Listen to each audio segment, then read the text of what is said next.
Bom dia, boa tarde, boa noite. Hoje é mais um dia de leitura bíblica, o nosso 20º dia de leitura bíblica, para que possamos ler a Bíblia inteira em 365 dias, em um ano contado. Então vem comigo que hoje nós vamos ler Êxodo do capítulo 4 ao capítulo 6, versículo 7. Vamos começar a leitura então. O poder de Moisés para fazer milagres.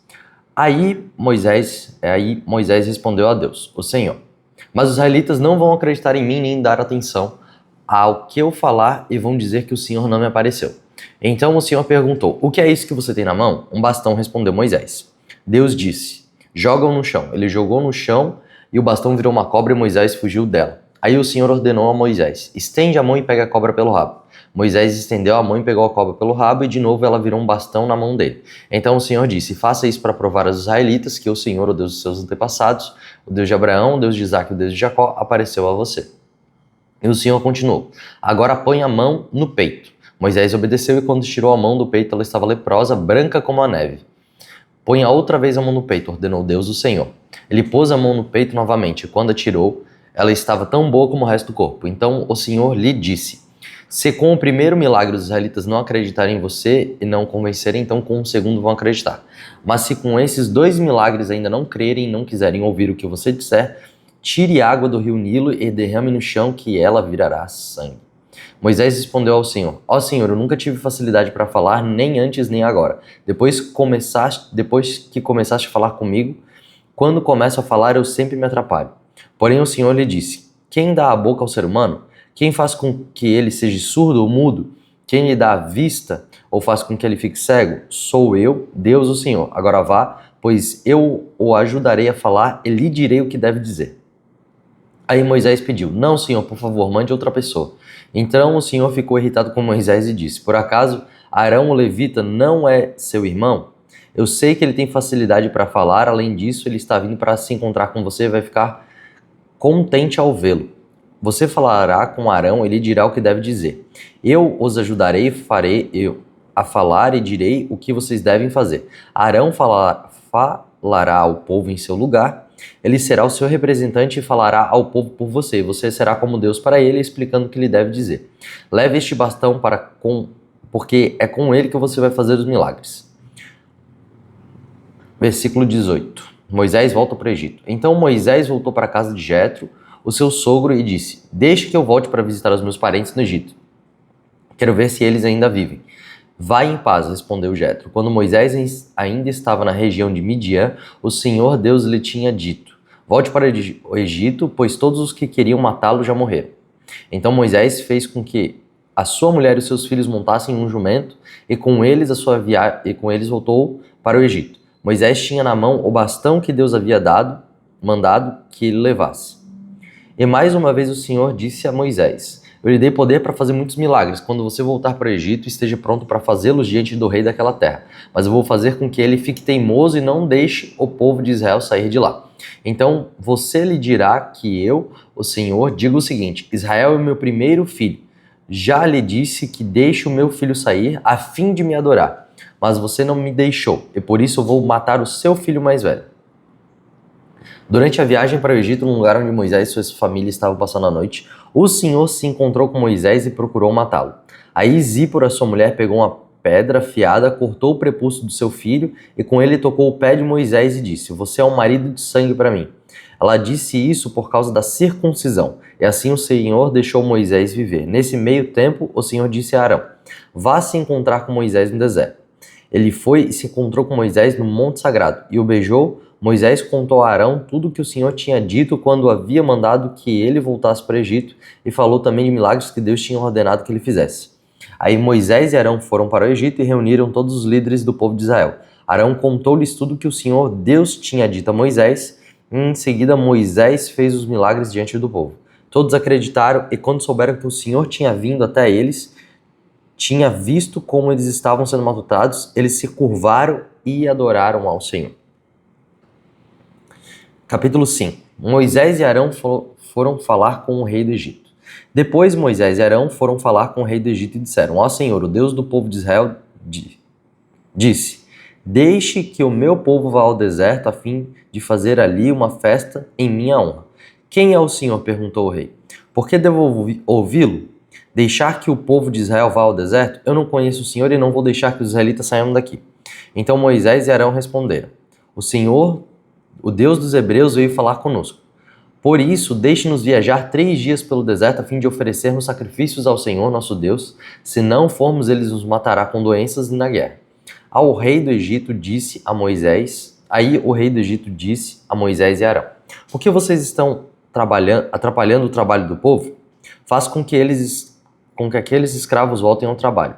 Ele disse também: Agora que há tantos israelitas no país, vocês querem que eles deixem de trabalhar? Naquele mesmo dia, o rei deu aos feitores e aos chefes das turmas a seguinte ordem: Daqui em diante vocês não vão mais dar palha ao povo para fazer tijolos, que eles mesmos ajuntem a palha, mas vocês exijam que eles façam a mesma quantidade de tijolos, nem um tijolo a menos. São preguiçosos e por isso que gritam: Vamos oferecer sacrifícios ao nosso Deus. Façam essa gente trabalhar mais duro ainda e os mantenham ocupados a fim de que não tenham tempo de ouvir mentiras. Então os feitores e os chefes das turmas saíram e foram dizer ao povo o seguinte: O rei disse que não vai mais oferecer palha a vocês. Ele manda que vocês vão ajuntar palha onde puderem achar, mas terão de continuar fazendo a mesma quantidade de tijolos. Por isso o povo se espalhou por toda a região do Egito, ajuntando a palha que sobrava das colheitas. Os feitores forçavam os israelitas a fazer isso todos os dias, a mesma quantidade de tijolos que costumavam fazer quando recebiam palha. Os feitores batiam nos israelitas, chefes das turmas que haviam sido encarregados do trabalho, e perguntavam: Por que vocês não estão fazendo a mesma quantidade de tijolos que faziam antes? Então os israelitas, chefes de turmas, foram se queixar ao rei. Eles disseram: Por que o Senhor nos trata assim? Nós que somos seus empregados? Agora não nos dá mais palha, mas exige que continuemos fazendo tijolos? Além disso, batem em nós. No entanto, os seus feitores é que são os culpados. Mas o rei respondeu: Vocês são os preguiçosos e não querem trabalhar. É por isso que estão me pedindo que eu os deixe ir oferecer sacrifícios a Deus, o Senhor. Voltem ao trabalho, vocês não receberão palha, mas terão de fazer a mesma quantidade de tijolos. Os israelitas, chefes das turmas, viram que estavam numa situação difícil quando lhes foi dito que fizessem todos os dias a mesma quantidade de tijolos que faziam antes. Depois de falarem com o rei, eles se encontraram com Moisés e Arão, que os estavam esperando, e lhe disseram: O Senhor Deus está vendo o que vocês estão fazendo e os castigará, pois por causa de vocês o rei e os seus funcionários estão com ódio de nós. Vocês deram a eles um motivo para eles nos matarem. Moisés falou outra vez com Deus o Senhor e disse: Ó Senhor, por que tratas tão mal esse povo? Por que me mandaste para cá? Pois desde que vim falar em teu nome com o rei do Egito, ele tem maltratado este povo, e tu não fizeste nada para ajudá-los. Olha só que coisa impressionante, vamos fazer uma pausa aqui, né? A partir do momento que Deus começa a querer libertar o seu povo, e é falado que vai acontecer todas aquelas coisas no Egito, vão acontecer sinais, maravilhas, milagres, o faraó não vai os permitir sair daquele lugar, a não ser quando matar o seu primogênito e tudo mais. A gente pode perceber uma coisa: a partir do momento que a gente começa a se movimentar para querer adorar o Senhor, o sistema desse mundo vai querer oprimir a gente para cada vez mais. Não simplesmente trabalhar, mas estar debaixo de uma escravidão. Vai tentar forçar uma escravidão ainda pior. Então, meu amigo, minha amiga, meu irmão, minha irmã, se você está querendo adorar o Deus vivo e verdadeiro, pode apostar que vai tentar se levantar contra você muitas interferências. Pessoas da sua casa falando que você está gastando seu tempo fazendo uma coisa que não deveria fazer, que não tem sentido em fazer. Até mesmo seus amigos ao seu redor que se dizem crentes, mas na verdade só são esquenta-banco na igreja, falando assim: cara, para que você quer ler a Bíblia todo dia? Para que você gasta isso? A igreja é para ser feita uma vez, para ser somente uma vez por semana. Cara, essas pessoas não são seus amigos. Essas pessoas, elas são, na verdade, emissários do faraó desse mundo, querendo o quê? Interromper o processo da sua libertação, interromper o processo de que Deus possa te resgatar. E sabe o que vai acontecer? Por enquanto, nada. Por enquanto, as coisas só vão ficar mais difíceis, mas enquanto você se manter firme e fiel, o Senhor ele vai mudar toda a sua situação de uma hora para outra. Assim. Por isso eu te falo, meu amigo, minha irmã, as coisas de Deus levam tempo para acontecer. Não o nosso tempo, mas o tempo dele. Mas a palavra nos diz que os planos dele são bons, perfeitos e agradáveis. Por isso, até mesmo que quando acontece esse tipo de coisa, a gente tem que saber que isso tem motivo para acontecer. Quando a gente sofre essas interferências, quando a gente começa a falar com o Senhor e dizer assim, Deus, eu estou tentando fazer a tua vontade, eu estou tentando ler a Bíblia, eu estou tentando fazer todas essas coisas, mas nada coopera. E realmente nada vai cooperar mesmo, porque as coisas vão querer te derrubar. Essa vida quer que você seja um escravo para sempre.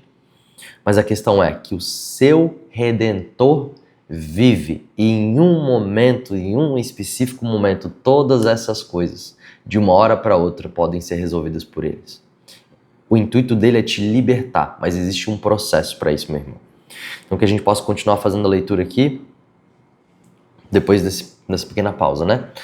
Capítulo 6. Então o Senhor Deus respondeu a Moisés, agora você verá o que eu vou fazer com o rei do Egito. Eu vou obrigá-lo a deixar que o meu povo vá embora. Sim, eu o forçarei e expulsarei os israelitas do seu país.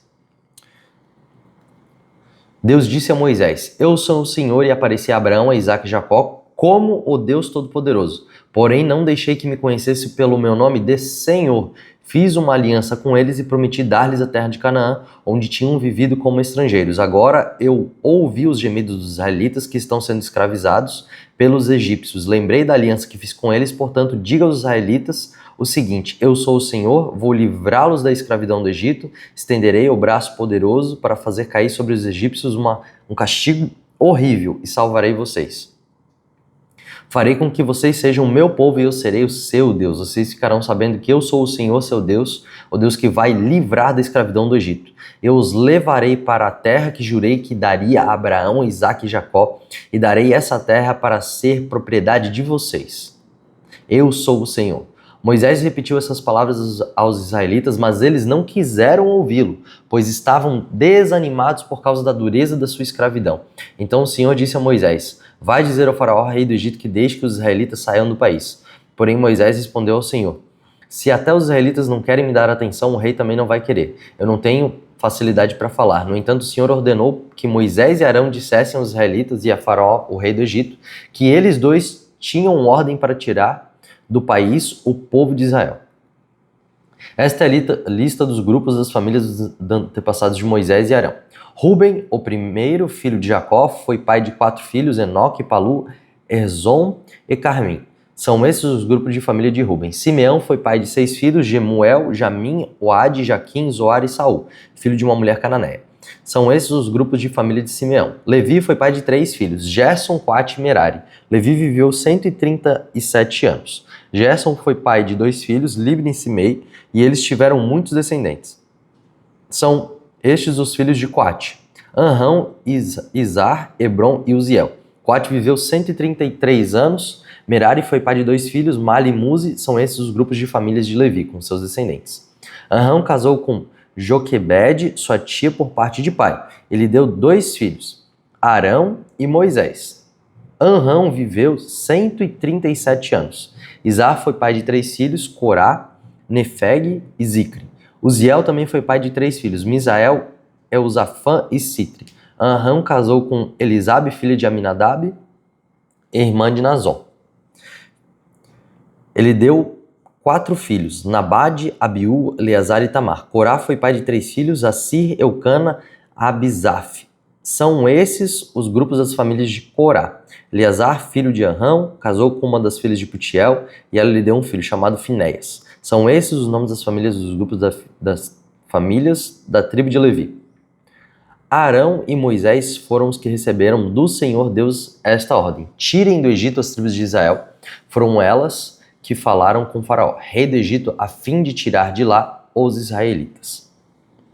Muito bem, nós terminamos aqui a nossa leitura de hoje. Faltou só 2 versículos, 3 versículos, mas eles já fazem parte do contexto de Êxodo 7 e amanhã a gente vai lê-los. Só um grande adendo que a gente vai fazer a nossa leitura de hoje. A gente pode perceber que ninguém estava acreditando em Deus. Moisés e Arão não acreditavam que Deus ia poder livrar o povo. Naquele momento estavam perguntando por que o Senhor não está fazendo nada. O povo não acreditava porque eles estavam sendo opressos e eles estavam deprimidos por conta da situação que eles estavam. E o próprio faraó não acreditava em Deus porque ele achava que era ele que mandava em tudo. Então assim, no final das contas, Deus acredita nele mesmo. Deus acredita que Ele é forte e poderoso para poder livrar não só esse povo aqui, mas para te livrar do pecado, para te livrar do sistema desse mundo, para te libertar da opressão que verdadeiramente tem consumido todos os teus dias. Por isso, meu irmão, por isso, minha irmã, acredite em Deus, mesmo quando você não acredita em você mesmo. Acredite em Deus, mesmo quando você está desanimado. Acredite em Deus quando outras pessoas não estão acreditando. Acredite em Deus até mesmo mediante o poder das pessoas que te fazem o mal. Saiba que Deus é maior e superior a todas essas coisas.